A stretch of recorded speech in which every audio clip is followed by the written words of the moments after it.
Welcome, everybody. We are having a session on strategy. And first, we look at the long hedge strategy using commodity futures contracts.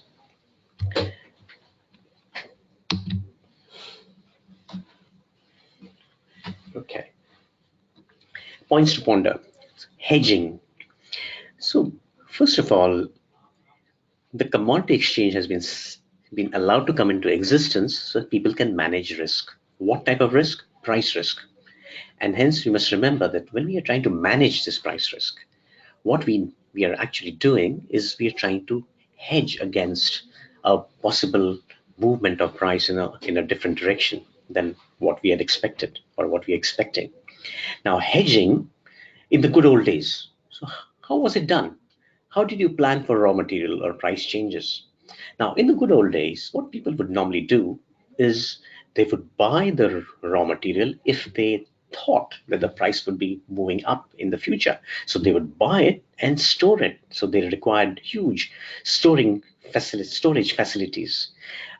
Or they would probably have a back-to-back agreement with a supplier to ensure that come what may, they are locked into a price. In other words, the seller is locked into a price at which he would be happy to sell for a long duration of time, no matter which direction the price would move. So there were ways in which people would manage price movements in the old days, in the good old days. Saving of decision making time uh, was there because the minute you are locked into the price of procurement price, then you save time. And because you save time, it has an impact on the bottom line. However, now we are in a different age where we have derivative instruments. So we can use derivative instruments to hedge our positions. Now, what exactly is hedging? Now, hedging basically means taking a position in the futures market that is opposite to a position in the physical market. Now, here it is important that we understand that we are talking about two markets. One is a futures market. That futures market is offered to you by MCX platform. So on an MCX platform, you can come and buy or sell a futures contract. Now that is one market where you're buying and selling the contract. And on the other side, you have the physical market. That is a market when I go in and physically procure the commodity by paying the full entire amount of money. Now, when you're talking about hedging, what we normally do is we pit one market against the other. And by doing so, we end up managing price risk. Now, what this does is it reduces or limits risk associated with unpredictable changes in prices. So when you're hedging, you're basically taking care of your price risk. And the objective behind this mechanism is to offset a loss in one market with a gain in another, which is the one market that is a futures or the instrument market offered by MCX, and which is the other one that is a physical market, which is where you can go and procure the physical commodity or sell the commodity if you're a seller. But one thing you must remember about hedging, that in hedging, the aim is not to make profit. It is to mitigate risk which has occurred due to or which could occur due to price movements. Now, first of all, we need to know who the market participants are. Who should come and manage this risk? So we're talking about transfer of risk here. So it's corporations, farmers, producers. We could have intermediaries in the spot markets, merchandisers, importers, exporters, consumers. Now, all these participants I've just named, they have an interest in the physical side of the commodity. In other words, they are either producers of the commodity, or they buy the commodity and process it, so they're processors, or they're buying it and exporting it, or they're buying it abroad and importing it into the country, or they're consuming it. And the point here is all these participants have a connect with the physical commodity. On the other side, the people who are willing to take the risk, they are the investors and they are the speculators and the arbitragers or hedgers with an opposite view. In other words, you could have a strategy where you could have a hedger who is on the opposite side because he has a different view of the direction in which the price will be moving. So it is important that we identify who the commodity market participants are, because it is primarily for them that the commodity exchanges have been set up. They have been set up so that the users of commodities can manage risk by transferring the risk to investors, speculators, arbitrageurs, hedgers, etc. Yeah. Okay. So we look at hedge. Now, when you talk about hedge, there are different types of strategies. So we have a long hedge strategy or a short hedge strategy. So we look at a long hedge strategy. A long hedge strategy just means that I'm buying. So when you buy, you're going long. So when I say a long hedge, it means that I'm buying a contract. I'm buying a futures contract to hedge against an unfavorable movement of price. So types of hedge, long hedge. So buying hedge means buying a futures contract to hedge the cash position or a physical market position. It is used by dealers, exporters, importers, fabricators, etc., who have an exposure in the physical market. Buying hedge is used to protect against possible rise in the price of raw materials. So we look at an example here. So it's the best way of understanding what long hedges is by looking at it with a number crunching example. So this is an example about a jeweler. So how does a jeweler hedge against price risk? So here's a question. This is a problem for a jeweler who has entered into a contract for delivery of finished designed jewelry in the month of April. So in the month of January, he gets this contract. According to the contract, he's supposed to deliver the finished product in the month of April.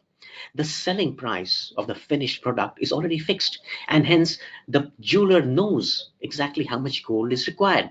However, he feels or he thinks that the price of gold might go up between January and April.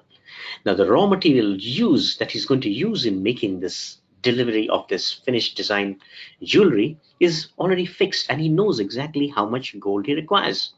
And he's contemplating what to do because he feels that there's a risk of increase in gold prices, and he perceives this price increase. So what must he do? So look at what is happening here. Here we have a situation where uh, on the date when he gets into the contract, the spot price is 29,186 for 10 grams of gold. On the same day, there is a 31st March contract which is trading at 27,842. Now, there's a couple of things he could do. He could actually buy the gold at 29,186 and keep it in his vault. However, if he were to do that, the problem would be that he would first of all need to ensure that he has a safe vault to keep all this gold in. And the other problem would be that he would be bearing something called a holding cost. The holding cost is the interest lost on this money that he has utilized to buy in the physical market. Now, instead of doing that, what he does is on the 1st of January, he goes and buys a March futures contract at 27,842. Now, the beauty of the futures market is he doesn't have to pay this entire amount of money. He only pays a small sum of 5% or to 6%, whatever the margin money for that contract might be. That amount of money gets blocked in his account only to be released later on when he squares up his position. So 27,842 is the price at which he enters the contract. Now, on the 15th of March, he squares up his position. Now, when we talk about squaring up his position, it means that the contract that he has purchased, he sells the contract. So he buys the contract, sells the contract. And whatever the difference between the buy price and the sell price, that is his profit. So if we look at it here, on the 1st of January, he buys the contract at 27,842. On the 15th of March, he sells the contract at 30,202. And hence he makes a profit of 2,360 per 10 grams on the contract. And then on the 15th of March, that is the date when his workers need the gold to start working on so that they can give delivery of the end product by the 1st of April. So on 15th of March, he goes into the market and he buys at the physical going rate, which is 30,900. So it costs him 30,900 for 10 grams.